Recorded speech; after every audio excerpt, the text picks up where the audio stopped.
हाय दोस्तों, आप सभी को हमारे YouTube channel DC study point में बहुत बहुत स्वागत है। आज हम लोग क्लास 10 के सामाजिक विज्ञान के सब्जेक्टिव क्वेश्चनों को देखने वाले हैं, जो आपके होने वाले 19 अक्टूबर के एग्जाम के दृष्टिकोण से बहुत ही महत्वपूर्ण होगा। तो दोस्तों, आज के हमारे इस वीडियो को आप लोग शुरू से अंत तक देखें और हाँ, अच्छा लगे तो अपने दोस्तों को भी ज़्यादा से ज़्यादा शेयर करें ताकि वह भी अच्छे नंबर ला सके। तो चलिए दोस्तों, अब देर न करके एक एक करके उन सभी क्वेश्चनों को देखते हैं। आज का हमारा पहला क्वेश्चन कह रहा है कि भारत में गेहूं की खेती के लिए उपयुक्त भौगोलिक परिस्थिति एवं उत्पादन राज्यों का वर्णन करें। तो इसका सही आंसर होगा कि गेहूं की खेती के लिए उपयुक्त भौगोलिक दशाएं। पहला, ताप। गेहूं एक शीतोष्ण कटिबंधीय फसल है, इसके लिए 20 डिग्री सेल्सियस तापमान होना आवश्यक है। दूसरा, वर्षा। 40 सेंटीमीटर से 75 सेंटीमीटर वर्षा गेहूं की खेती के लिए आवश्यक है। गेहूं की खेती में सिंचाई की भी आवश्यकता पड़ती है। तीसरा है मिट्टी। तो गेहूं की खेती के लिए दोमट मिट्टी का होना आवश्यक है। मिट्टी में पर्याप्त नमी एवं ठंडा मौसम गेहूं की फसल के लिए जरूरी होता है। चौथा पॉइंट है कि अन्य, जैसे गेहूं की फसल के पकते समय बादल रहित आकाश आवश्यक होती है। गेहूं उत्पादक राज्य जैसे उत्तर प्रदेश, पंजाब, हरियाणा, राजस्थान तथा मध्य प्रदेश। हमारा अगला क्वेश्चन कह रहा है कि भारत में चाय की खेती के लिए उपयुक्त भौगोलिक परिस्थितियां एवं उत्पादन राज्यों का वर्णन करें। तो इसका सही आंसर होगा कि चाय की खेती के लिए उपयुक्त भौगोलिक परिस्थितियां जैसे, पहला है कि चाय एक सदाबहार बागवानी फसल है। दूसरा, इसके लिए गर्म तथा आर्द्र जलवायु की आवश्यकता होती है। तीसरा, इसके लिए अधिक उपजाऊ जमीन की आवश्यकता होती है। चौथा, मिट्टी की उर्वरकता को बनाए रखने के लिए नाइट्रोजनी खादों की आवश्यकता पड़ती है।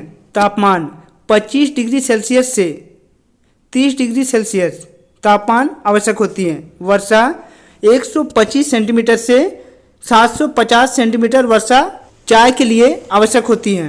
सातवां पॉइंट है कि चाय के पौधों की जड़ों में पानी जमना खतरनाक होता है, अतः चाय की खेती से 43 डिग्री उत्तर अक्षांश के मध्य पहाड़ी ढालों पर की जाती है।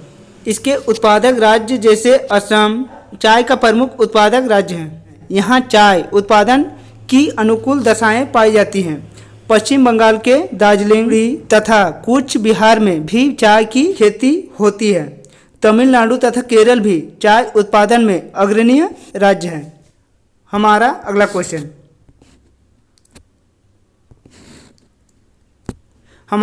क्वेश्चन कह रहा है कि गहन कृषि तथा रोपण कृषि में अंतर बताइए।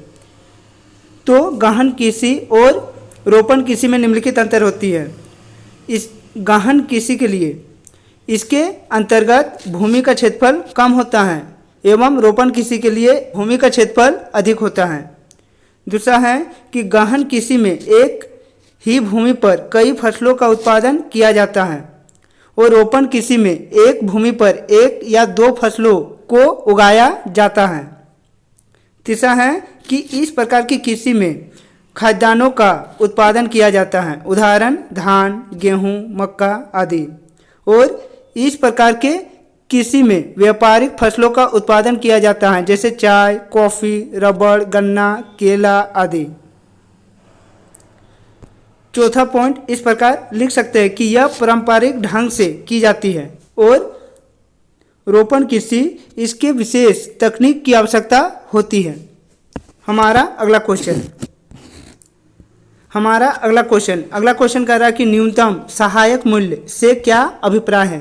तो इसका सही आंसर होगा कि न्यूनतम सहायक मूल्य सरकार द्वारा घोषित मूल्य है, जिस मूल्य पर सरकार किसानों से अनाज खरीदती है।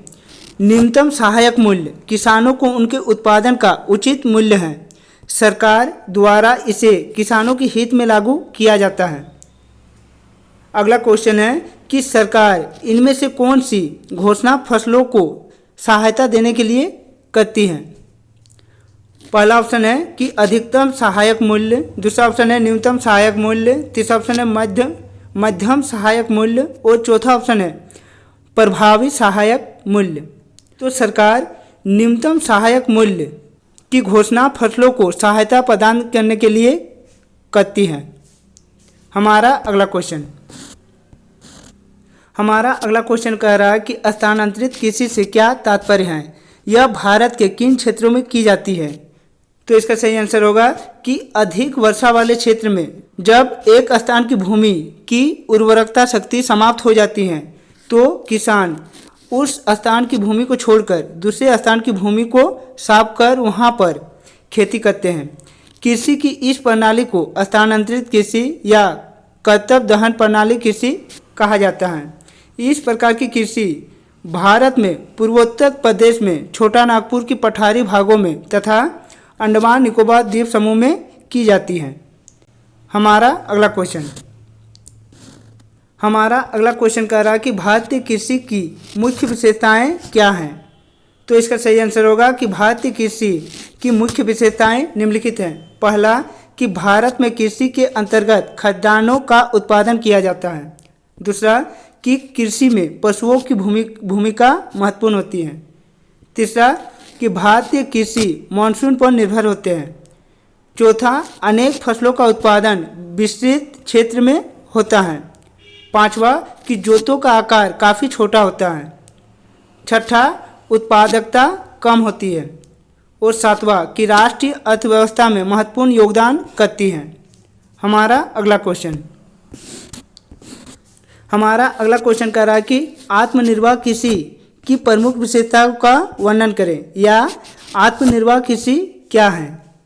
तो इसका सही आंसर होगा आत्मनिर्भर कृषि में भूमि का आकार काफ़ी छोटा होता है। दूसरा कि आत्मनिर्भर कृषि का ढंग पारंपरिक होता है, अर्थात इसमें हल तथा अन्य पुराने औजारों का इस्तेमाल किया जाता है। तीसरा आत्मनिर्भर कृषि में संलग्न कृषक गरीब होते हैं। चौथा आत्मनिर्भर कृषि में आधुनिक उर्वरकों तथा कीटनाशकों का प्रयोग किया जाता है। पांचवा कि इसमें सिंचाई की उन्नत व्यवस्था का अभाव होता है तथा किसान सिंचाई के लिए मानसून पर निर्भर होते हैं। आत्मनिर्भर कृषि के उत्पादकता का स्तर काफ़ी निम्न होती है। तो दोस्तों यदि आप लोगों को आज का हमारा ये वीडियो अच्छा लगा हो तो हमारे इस चैनल को सब्सक्राइब कर ले और बेल आइकन को दबा ले। तो चलिए दोस्तों और एक नए वीडियो के साथ फिर मिलते हैं, तब तक के लिए बाय।